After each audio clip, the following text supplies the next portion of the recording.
House Bill number 8886 na naglalayong ipagpaliban muli ang barangay at SK election ngayong November 2, 2026 at ilipat ito ngayong Mayo 3, 2027. Yan po ang i-final ni Congressman Valeriano.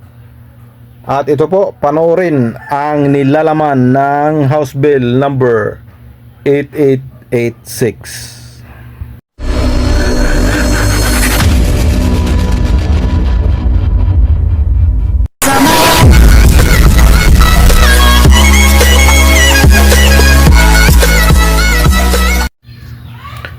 Hello, good morning mga kapobre. Welcome back sa ating munting channel, Cap John Official.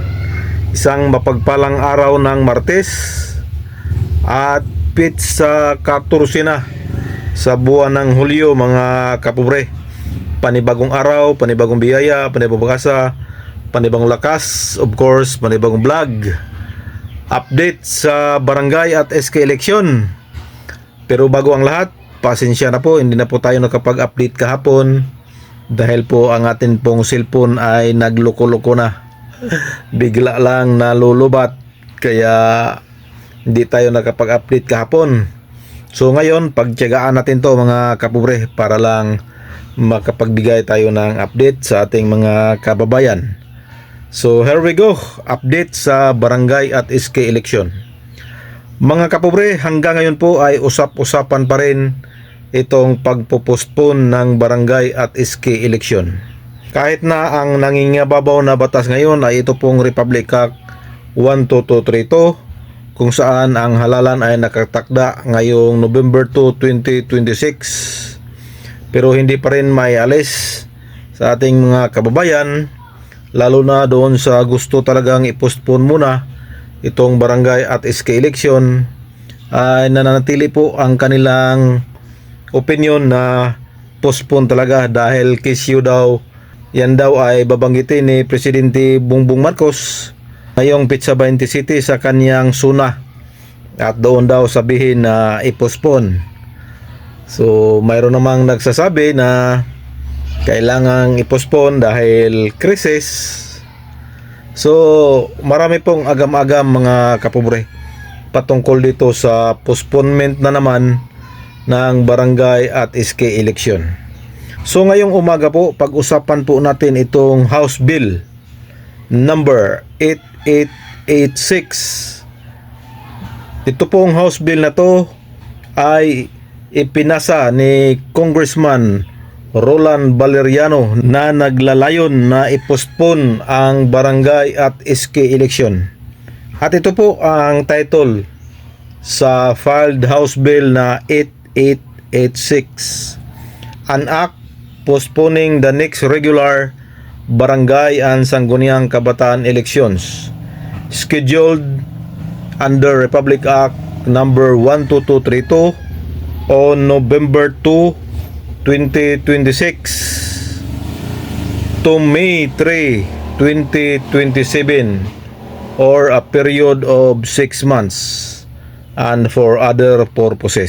So yan po ang title ng House Bill number 8886 na i-final ni Congressman Roland Valeriano, at ito po ay naglalayon sa pagpapaliban ng barangay at SK election na gaganapin ngayong November 2, 2026 at ilipat ito sa Mayo 3, 2027 mga kapobre.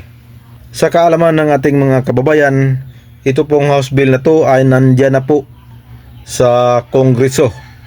Pero lagi nating sinasabi na hanggang ngayon po ay hindi pa po napag-usapan. Baka sa sunod na araw or sa sunod na kanilang mga sesyon ay pag-usapan to. So antayin natin yan mga kapobre. So napapaloob din dito sa House Bill number 8886 dito sa section 2, tinatawag na holdover provision. So ito po, all incumbent barangay officials shall remain in office in a holdover capacity until their successors shall have been duly elected and qualified, unless sooner removed or suspended for cause in accordance with existing laws. So malinaw po, pag nagkataon po na mapuspon ang magiging status ng ating mga barangay officials, sila po ay hold over capacity. So yan po ang sinasabi sa Section 2 ng House Bill 8886. At ito pa, sa Section 4, ito po ang importante.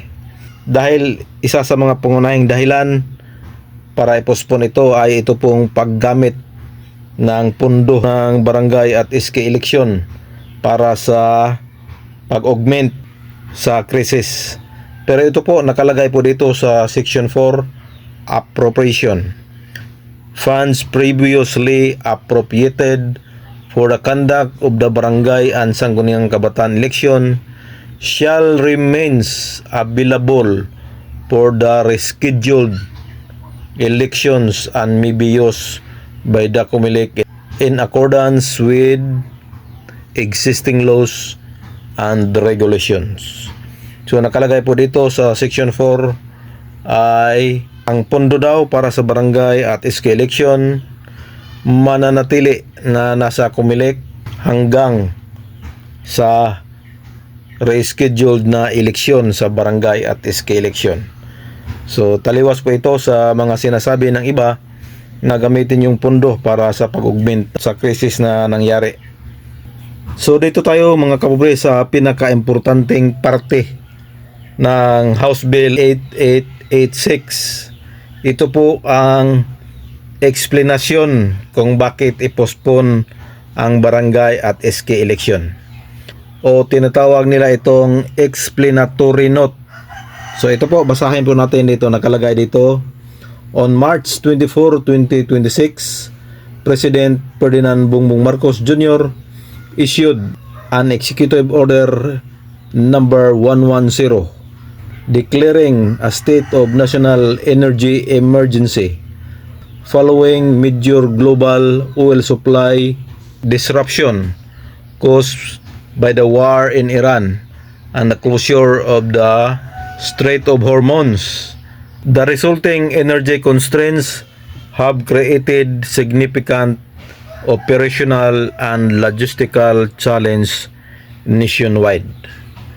In the conduct of the barangay and sangguniang kabataan elections requires a stable and reliable power supply to ensure orderly and credible proceedings. Holding the elections as scheduled on November 2, 2026 risk operational disruption and determining election integrity and placing additional strain on limited energy resources needed for essential services including hospitals, water systems, public safety, and economic activity. To allow the government to focus on establishing the energy situations and to safeguard the integrity of the elections, it is prudent to postpone the barangay and sangguniang kabataan election for 6 months. So yan po ang nilalaman po ng explanatory note ng House Bill number 8886. So mga kababayan, kayo na po ang humusga kung ito po ay justifiable, kung ito po ay mabigat na dahilan para i-postpone itong November 2, 2026. Ulitin ko po, hanggang ngayon po ay hindi pa po ito napag-usapan sa Kongreso at Senado. Pero mayroon pa naman pong 4 na buwan. Baka mapag-usapan ito bigla or baka hintayin yung sinasabi nila na babanggitin daw ng Pangulong Bongbong Marcos sa kanyang suna. So wala po tayong ibang dapat gawin kundi maghintay sa pronouncement ng Pangulo or baka pag-usapan ng Kongreso at Senado itong House Bill na i-file ni Congressman Valeriano. Mamayang hapon po, pag-usapan natin tong isa pang House Bill na ipinasa ni Senador Amy Marcos. At ito po yung House Bill 2067 na nakabinbin ngayon sa Senado. So, mamaya tingnan natin at ilahad natin yung nilalaman ng House Bill 2067 ni Senador Amy Marcos.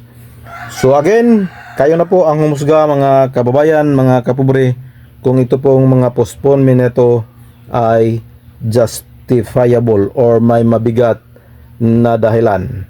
So yan lang muna ang ating quick update sa barangay at SK election. This is your Cap John Official. Please support, please subscribe, like and share. Bye bye and God bless us all.